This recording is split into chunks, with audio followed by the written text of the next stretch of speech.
தமிழர்களின் number one choice Tamil matrimony. வள்ளல் வாரியார் சுவாமிகள் எந்த காலத்துல தீவிரமா பரப்புரை செய்தாரு ஆன்மீகத்தை பத்தி அப்படின்னு கேட்டீங்கன்னா, கடவுள் இல்லைன்னு பெரியார் எப்ப சொன்னாரோ அதே காலத்துல அவருக்கு எதிர்க்கையே மேடை போட்டு பெரியார் அவர்கள் நிறைய இடங்கள்ல கடவுள் இல்லை அப்படிங்கிறத பேசியிருப்பாரு. ஆனா பெரியாரே ஒரு இடத்துல நம்ம வாரியார் அவர்களை பெருமைப்படுத்துற மாதிரி ஒரு விஷயத்த பேசியிருப்பாரு. இது மட்டும் இல்லாம 1940 இருந்து அவரு பல நூறு சொற்பொழிவுகள் பண்றாரு.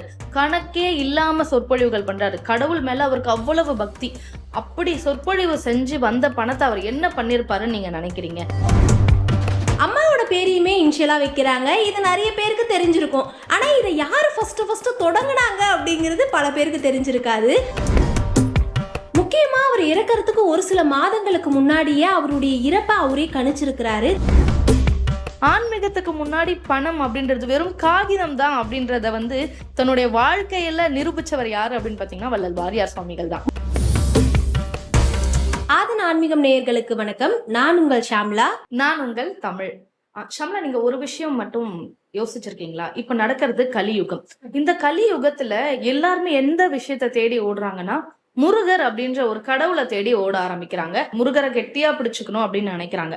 ஆனா ஒரு விஷயம் எல்லாருக்கும் தெரிய வேண்டிய ஒண்ணு என்ன அப்படின்னு பாத்தீங்கன்னா, முருகருடைய பாடல்கள் மூலியமா நம்ம நிறைய இடத்துல தெரிஞ்சுக்கலாம். முருகனை சரணாகதி அடையணும் அப்படின்னா என்னைக்குமே நாம முருகருடைய அடியார்களை சரணாகதி அடையணும். அப்படி பல அடியார்கள் இந்த பூமியில இந்த கலியுகத்துல இன்னும் வாழ்ந்துகிட்டு தான் இருக்காங்க. முருகருடைய குழந்தை அப்படின்னு கூட இவரை சொல்லலாம். அவர் யாரு அப்படின்னு பாத்தீங்கன்னா வள்ளல் வாரியார் சுவாமிகள் அவர்கள் தான். அந்த வள்ளல் வாரியார் சுவாமிகளை பத்தி நிறைய விஷயங்கள் நம்ம கேள்விப்பட்டிருப்போம். முக்கியமா இந்த சினிமா அப்படிங்கிற ஒரு விஷயமும் கடவுளே இல்ல அப்படின்னுமே நிறைய பேர் ஒரு காலகட்டத்துல சொல்லிட்டு இருந்தாங்க. முக்கியமா தமிழகத்துல இது ரொம்பவே கோலோங்கி நின்றது அப்படின்னு சொல்லலாம். அந்த காலகட்டத்திலயுமே தன்னோட யதார்த்தமான பேச்சால ஆன்மீக சொற்பொழிவுகளை யதார்த்தமான மக்களுக்கு எளிமையான முறையில ரொம்பவே அழகா கற்பிச்சிருக்கிறாரு. முக்கியமா இவர் ஆன்மீகத்துல ஒரு பெரிய புரட்சியுமே உண்டாக்கி இருக்காரு அந்த காலகட்டத்துல அப்படின்னு நினைக்கிறேன். இப்ப நீங்க சமீபத்துல பாத்தீங்க அப்படின்னா, நாம வெளியே போகணும், குழந்தைகளோட நிறைய நேரம் ஸ்பெண்ட் பண்ணணும் அப்படின்னு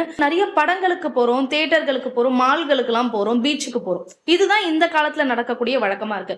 ஆனா அந்த காலத்துல குடும்பமா வள்ளல் வாரியார் சுவாமிகளுடைய சொற்பொழிவுக்கு போவாங்களாம். ஏன்னா அவருடைய பேச்சு அந்த அளவுக்கு மக்களை அவ்வளவு ஈர்க்குமா. ரொம்ப நகைச்சுவையா பேசுவாராம். குழந்தைகள் இடத்துல ரொம்ப அன்பா இருப்பாராம். அவருடைய சொற்பொழிவுக்கு போகணும் அப்படின்னாலே தனி சந்தோஷம் வந்துரும் அப்படின்ற அளவுக்கு கூட இருந்திருக்கு அப்படின்னு சொல்றாங்க.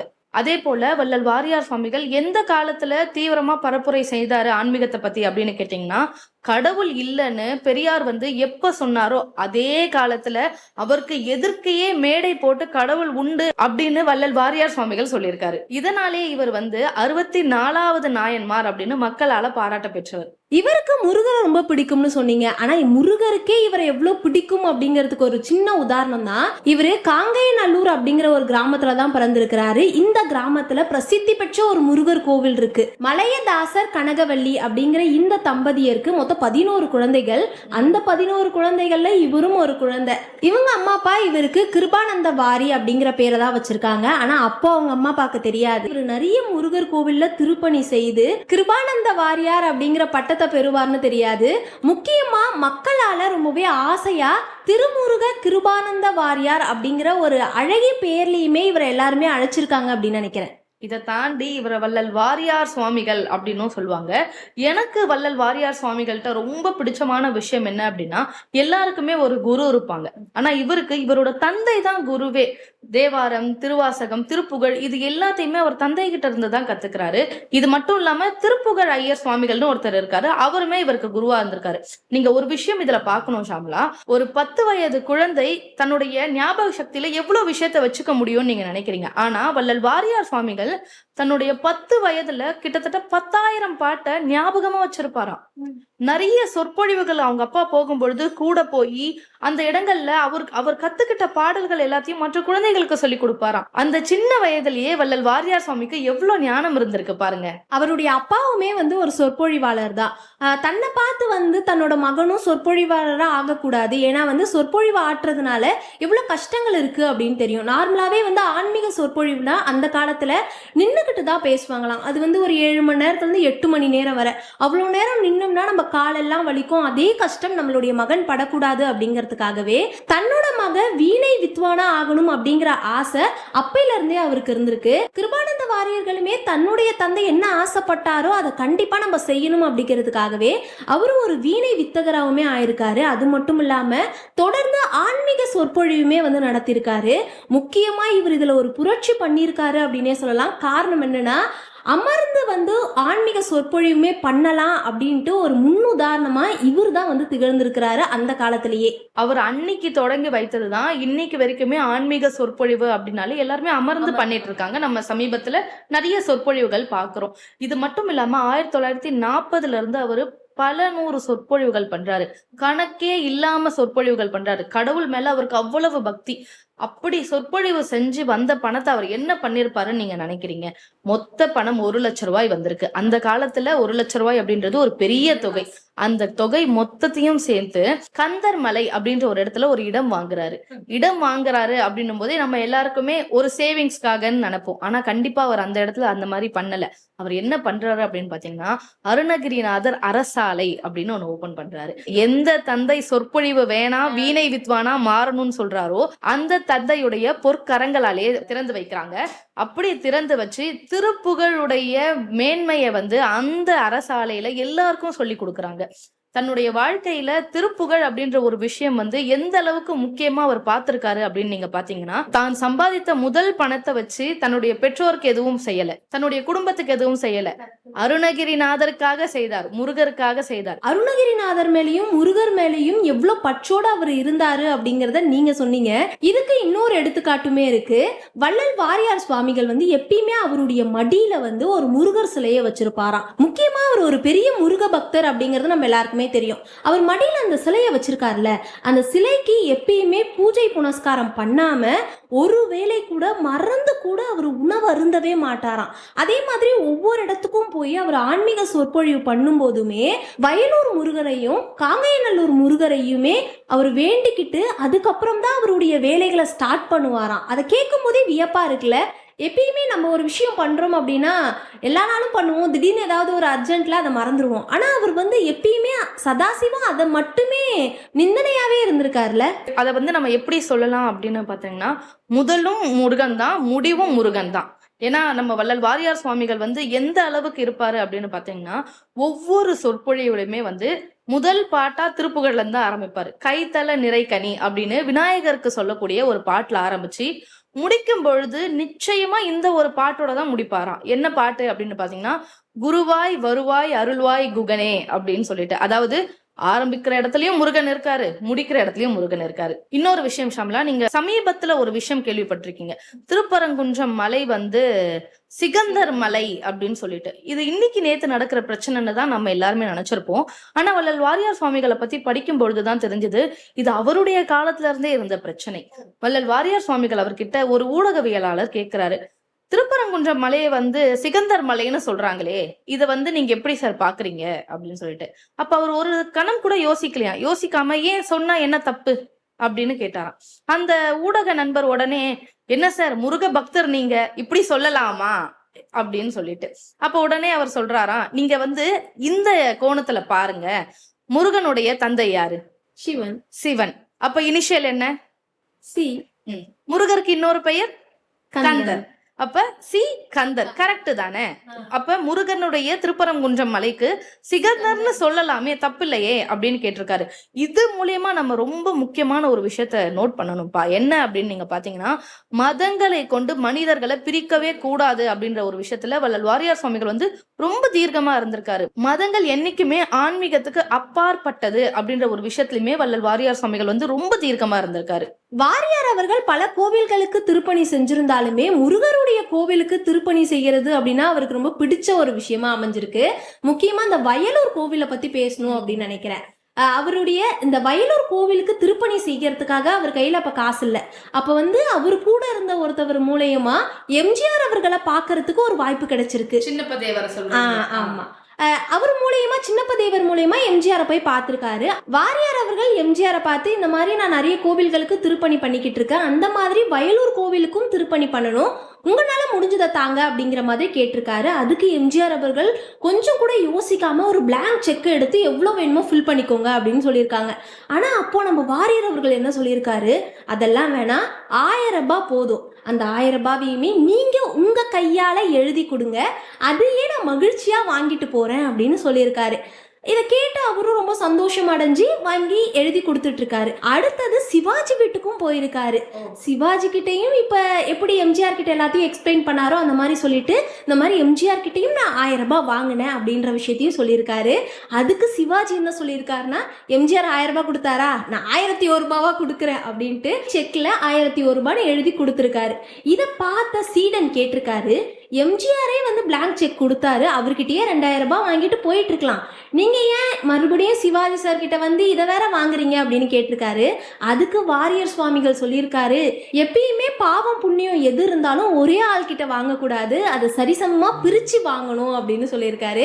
இந்த கேட்கும் போது இப்ப வரைக்கும் வியப்பா இருக்கு அப்படின்னு நினைக்கிறேன். ஏன்னா நமக்கு ஒருத்தவங்க ஹெல்ப் பண்ண வந்தாங்கன்னா நீங்க ஹெல்ப் பண்றீங்களா கொடுங்கப்பா அப்படின்னு நம்ம வாங்கிப்போம்ல. ஆனா அப்போ வாரியார் சுவாமிகள் அவர்கள் எப்படி இருந்திருக்காரு அப்படின்றத பாக்குறதுக்கு வியப்பா தான் இருக்குல்ல. கண்டிப்பா புண்ணியம் அப்படின்ற ஒரு விஷயம் வந்து ஒருத்தருக்கு இருக்க கூடாது, கோவிலுடைய திருப்பணின்றதால எல்லாருக்கும் போகணும்னு வள்ளல் வாரியார் சுவாமிகள் ஆசைப்பட்டிருக்காரு. இதே விஷயத்தோட தொடர்ச்சியா இன்னும் ஒண்ணு கூட நடந்திருக்கு. வள்ளல் வாரியார் சுவாமிகள் வந்து இந்த மாதிரி திருப்பணிக்காக நிறைய இடங்கள்ல சொற்பொழிவு செஞ்சும் நிறைய நிதிகளை திரட்டியும் வந்து வயலூர் கோவிலுக்கு திருப்பணி ரொம்ப தடபுடலா செஞ்சு முடிச்சிருக்காரு. இத வந்து பாராட்டும் விதத்துல வந்து தி ஹிந்து பேப்பர் வந்து வயலூர் கோவிலுக்கு திருப்பழி ஆற்றினார் வள்ளல் வாரியார் சுவாமிகள்னு எழுதுறதுக்கு பதிலா வடலூர் கோவிலுக்கு திருப்பழி ஆற்றினார் வள்ளல் வாரியார் சுவாமிகள் அப்படின்னு போட்டுட்டாங்க. இதை பார்த்த உடனே அவருக்கு கொஞ்சம் சங்கடம் ஆயிடுச்சு, ஐயோ கோவில் பேரை மாத்தி போட்டுட்டாங்களே அப்படின்னு சொல்லிட்டு.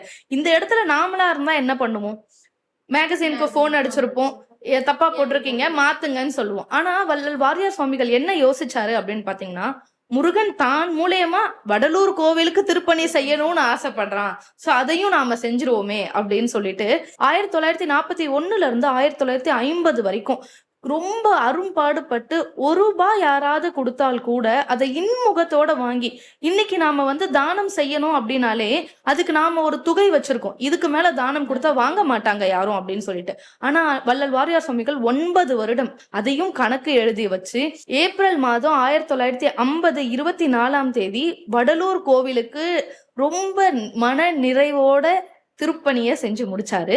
அது மட்டும் இல்லாம மூலாலயத்துல இருந்த ஜோதியையுமே தன்னுடைய பொற்கரங்களால கொண்டு வந்து பாலாலயத்திலும் வச்சிருக்காரு. குழந்தைகள்னாலே எல்லாருக்குமே பிடிக்கும். இப்ப குழந்தைகளை பார்த்தா நம்ம எல்லாருமே சிரிச்சு பேசுற விஷயம் இயற்கையா நடக்கிற ஒரு விஷயம் தான். அந்த காலத்திலேயே வந்து வாரியார் அவர்கள் ஆன்மீக சொற்பொழிவுலாம் நடத்துவார் இல்லையா, அந்த இடத்துலயே குழந்தைகள் நிறைய பேர் வருவாங்க பாக்குறதுக்கு. அந்த நேரத்துல அந்த குழந்தைகள் கிட்ட ஏதாவது ஒரு ஆன்மீகம் சம்பந்தப்பட்ட கேள்விகளை கேட்பாராம். அந்த கேள்விகளுக்கு அந்த குழந்தைகள் பதில் சொன்னா பரிசுகளையும் கொடுத்து அந்த குழந்தைகளை மகிழ்விப்பாராம். அந்த மாதிரி ஒரு நிகழ்ச்சியில வந்து அவர் பேசிக்கிட்டு இருக்கும் போது ஒரு குழந்தைய பார்த்து முருகருடைய தந்தை யாருன்னு தெரியுமா அப்படின்னு கேட்டிருக்காங்க. அப்போ அங்கிருந்த ஒரு குழந்தை கொஞ்சம் கூட யோசிக்காம உடனே வந்து சிவாஜி அப்படின்னு சொல்லியிருக்கு. அந்த நேரத்துல வந்து திருவிளையாடல் படம் ரிலீஸ் ஆன டைம் வாரியார் அவர்கள் கொஞ்சம் கூட யோசிக்காம அதுக்கு ஒரு பாராட்ட கொடுத்து அந்த குழந்தைக்கு பரிசை கொடுத்துருக்காங்க. அப்போ அங்க இருந்து அவங்க எல்லாம் கேட்டாங்களாம், தப்பா தானே அந்த குழந்தை பதில் சொல்லிச்சு, ஏன் கொடுத்தீங்க அப்படின்ட்டு. நம்மளோட பாரத நாட்டுல எல்லாரையுமே நம்ம ஜி அப்படின்னு வச்சு கும்பிடுவோம். அதாவது காந்திஜி, நேருஜி அப்படிங்கிற மாதிரி சிவன் அவர்களை மரியாதை நிமித்தமா அந்த குழந்தை ஜி வச்சு கூப்பிட்டுருக்கு, அததான் சிவாஜின்னு கூப்பிட்டுருக்குன்னு நம்ம எல்லாருமே சிரிக்கிற அளவுக்கு அவர் அந்த நேரத்துல ஒரு பதில் சொல்லியிருக்காருன்னு நினைக்கிறேன். இந்த நேரத்துல நமக்கு என்ன புரியுதுன்னா, எந்த ஒரு நபருடைய மனசையுமே கஷ்டப்படுத்தாத ஒரு நபரா வந்து வாரியார் சுவாமிகள் அவர்கள் இருந்திருக்காரு அப்படிங்கிறது நமக்கு புரியுதுன்னு நினைக்கிறேன். கண்டிப்பா. ஏன்னா அந்த நேரத்துல அந்த குழந்தைய வந்து இல்ல நீ சொன்னது தப்பு அப்படின்னு சொல்லியிருந்தா அந்த குழந்தை அங்க ரொம்ப வருத்தப்பட்டிருக்கும். அடுத்து வேற எந்த இடத்துலயும் அந்த குழந்தை எழுந்து பேசியிருக்காது.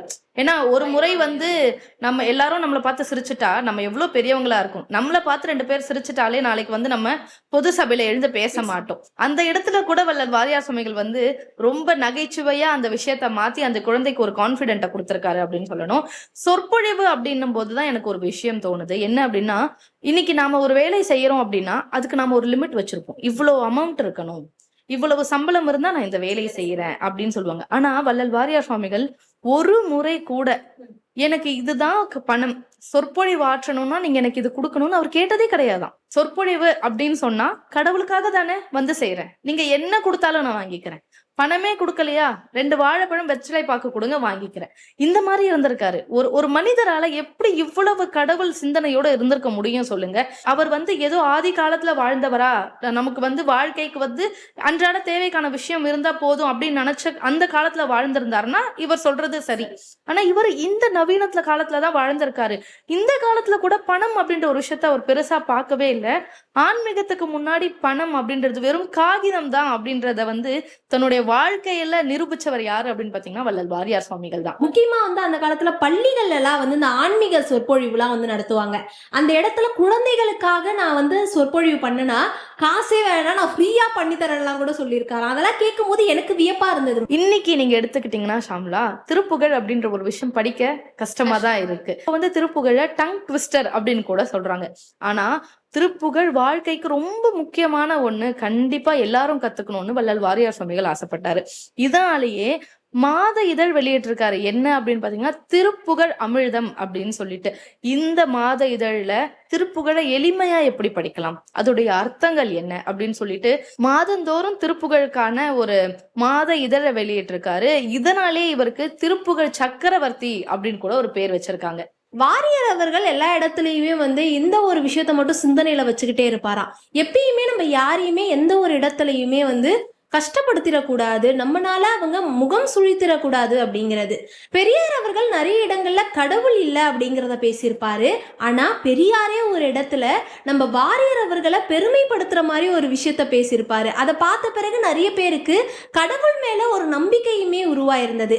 இப்போ இருக்கிற இந்த ஜென்ரேஷன்ல அம்மாவோட பேரையுமே வந்து இனிஷியலா வைக்கிறாங்க. இதுக்கு முன்னாடி வரைக்கும் அப்பா பேரை தான் இனிஷியலா வச்சுக்கிட்டு இருந்தாங்க. ஆனா கொஞ்ச காலகட்டமா அம்மாவோட பேரையுமே இனிஷியலா வைக்கிறாங்க. இது நிறைய பேருக்கு தெரிஞ்சிருக்கும். ஆனா இதை யாரு ஃபர்ஸ்ட் தொடங்கினாங்க அப்படிங்கிறது பல பேருக்கு தெரிஞ்சிருக்காது. இதை முதல்ல பிள்ளையார் சுழி போட்டு ஆரம்பிச்சு வச்சதே வாரியார் சுவாமிகள் அவர்கள் தான் அப்படிங்கிறது எத்தனை பேருக்கு தெரியும் அப்படிங்கிறது தெரியல. ஆமா நிச்சயமா. ஏன்னா நீங்க சொல்ற ஒரு விஷயம் வந்து எனக்குமே கொஞ்சம் புதுசா தான் இருக்கு. M Kumaran son of Mahalakshmi அப்படின்னு சொல்லிட்டு. ஆனா இந்த ஒரு விஷயத்த வந்து பாருங்களேன், அவர் அந்த காலத்திலேயே வந்து மக்களுடைய மனதுல புகுத்தி இருக்காரு. இன்னும் ஒரு விஷயம் என்ன அப்படின்னு பாத்தீங்கன்னா ஷாம்லா, நிறைய புத்தகங்கள் படிக்கிறவர். சதாசிவம் முருகனை எந்த அளவுக்கு நினைக்கிறாரோ அந்த அளவுக்கு புத்தகங்கள் படிக்க வந்து நிறைய ஆர்வம் கொண்டவர். ஏன்னா அவருடைய தந்தை வந்து ஒரு சொற்பொழிவாளர், கூடவே ஆசிரியரும் கூட. அதனால நிறைய படிக்கக்கூடிய ஆர்வம் இவருக்கு இருக்கு. அப்படி ஒரு நாள் ஒரு புத்தகத்தை படிக்கிறாரு. அந்த புத்தகத்தோட பேர் என்ன அப்படின்னு பாத்தீங்கன்னா நாம் செய்வது என்ன அப்படின்னு இருக்கு. இந்த ஒரு புத்தகம் தான் அவருடைய வாழ்க்கையே மாத்துச்சு அப்படின்னு சொல்லலாம். ஏன் அப்படின்னு பாத்தீங்கன்னா, இந்த புத்தகத்தை படிச்சுட்டு வாழ்க்கையில ஒரு மனிதனால விருப்பு வெறுப்பு இல்லாம வாழ முடியுமா சொல்லுங்க? நம்ம சொல்லிக்கலாம், நான் எதை பார்த்தும் வந்து விருப்பப்பட மாட்டேன், யார் மேலேயும் கோவப்பட மாட்டேன், வெறுப்பு வந்து வெளியே காட்ட மாட்டேன் அப்படின்னு சொல்லிட்டு. ஆனா அது நடைமுறையில சாத்தியமான்னு கேட்டா நிச்சயமா சாத்தியம் கிடையாது. இந்த காலத்துல அது கண்டிப்பா சாத்தியம் கிடையாது. ஆனா வள்ளல் வாரியார் சுவாமிகள் சாத்தியப்படுத்தினாரு. அந்த ஒரு புத்தகத்தை படித்து முடித்த கையோட தான் கழுத்துல எப்பவுமே போட்டிருக்க ஒரு ருத்ராட்சம் இருக்கும், தங்க ருத்ராட்சம். அந்த தங்க ருத்ராட்சத்தையும் சரி, கையில போட்டிருந்த ரத்தன மோதிரங்களையும் சரி கழட்டி தனக்கு ரொம்ப பிடிச்ச காங்கேயன் முருகன் கோயில் உண்டியல்ல போட்டாராம். அதாவது நமக்குன்னு எதுவுமே தேவையில்லை, நாம சம்பாதிக்கும் எல்லாமே மக்களுக்கு அப்படின்னு சொல்லிட்டு அதிகமா வந்து அவர் நிறைய சொற்பொழிவுகள் செய்யறவர். அப்படி சொற்பொழிவு செய்து வந்த பணம் எல்லாத்தையுமே ஒரு தனி நபரா நின்று தானம், தர்மம், திருப்பணி இந்த 3 விஷயத்துக்காக செஞ்சிருக்காரு. 1 ரூபாய் கூட தன்னுடைய சொந்த செலவுக்குன்னு அவர் எடுத்து வச்சதே கிடையாதான். இன்னைக்கு நாம என்னதான் தானம் தர்மம் செய்யணும் அப்படின்னு பேசினாலுமே கூட 190 பேர் அதை ஒரு பரிகாரமா தானே பாக்குறோம். இதனால என் வாழ்க்கையில என்ன நல்லது நடக்கும்னு தானே பாக்குறோம். இன்னொரு பழமொழி கூட இருக்கு, ஆத்துல போட்டாலும் அளந்து போடு அப்படின்னு சொல்லிட்டு. தனக்கு மிஞ்சியதுதான் தானமும் தர்மமும். ஆனா அவருக்குன்னு எதுவுமே எடுத்து வைக்கல. ஒரு மனிதனால இந்த அளவுக்கு வாழ முடியுமா அப்படின்னு கேட்டா கண்டிப்பா முடியாது. என்ன பொறுத்த வரைக்கும் வள்ளல் வாரியார் சுவாமிகள் வந்து முருகனுடைய இன்னொரு திரு உருவம் அப்படின்னு தான் சொல்லணும். 1985 வாரியார் சுவாமிகளுடைய மனைவி அமிர்தலட்சுமி இறந்துடுறாங்க. இறந்த பிறகு நம்ம எல்லாருமே நம்ம கூட இருக்கிற ஒருத்தவங்க இறந்தாங்கன்னா ஒரு ஆழ்ந்த சோகத்துக்கு போவோம். ஆனா அப்ப கூட வாரியார் சுவாமிகள் அவர்கள் அவரோட மனைவி இறந்ததுக்கு அப்புறம் அவர் என்ன சொல்லியிருக்காருன்னா, அவங்களோட ஸ்டேஷன் வந்துருச்சு, அதனால அவங்க இறங்கிட்டாங்க. என்னோட ஸ்டேஷன் ஒரு நாள் வரும், அன்னைக்கு நானும் இறங்கிடுவேன் அப்படின்னு சொல்லியிருக்காரு. ஏற்கனவே நீங்க சொல்லியிருந்தீங்கல்ல, அவர் ஒரு புக்கை படிச்சு விருப்பு வெறுப்பு எல்லாத்தையுமே வந்து துறந்திருக்காரு அப்படிங்கிறது. அது எந்த அளவுக்கு எவ்வளவு தூரம் அவர் கடைபிடிச்சிருக்காரு அப்படிங்கிறது இந்த இடத்துல தெரியுது அப்படின்னு நினைக்கிறேன். முக்கியமா அவர் இறக்கறதுக்கு ஒரு சில மாதங்களுக்கு முன்னாடியே அவருடைய இறப்பை அவரே கணிச்சிருக்கிறாரு. கணிச்சு அவர் கூட இருக்கவங்க கிட்ட என்னுடைய இறப்பு எப்படி இருக்கணும் அப்படின்னு நான் சொல்றேன், அதுபடிதான் என்னோட இறப்பு இருக்கணும் அப்படின்னு ஒரு சில நிபந்தனைகளுமே வச்சிருக்காரு. நான் ஒரு சொற்பொழிவாளர், நான் முருகரை பத்தி சொற்பொழிவை ஆற்றிக்கிட்டு இருக்கும் போதே இறந்துடணும், என்னோட உயிர் முருகனுடைய அடியில சேர்ந்துடணும் அப்படின்னு சொல்லியிருக்காரு. 1995 லண்டன்ல ஒரு சொற்பொழிவு நடந்திருக்கு. சொற்பொழிவு நடத்தின கொஞ்ச நேரத்திலேயே அவருக்கு உடல்நிலை சரியில்லாமலுமே போயிருக்கு. இந்தியாவுக்கு திரும்புறதுக்கு ஃபிளைட்டுமே புக் பண்ணியிருக்காரு. ஃபிளைட்ல போன கொஞ்ச நேரத்திலேயே இறைவனடி அவருடைய ஆன்மா சேர்ந்துருச்சு.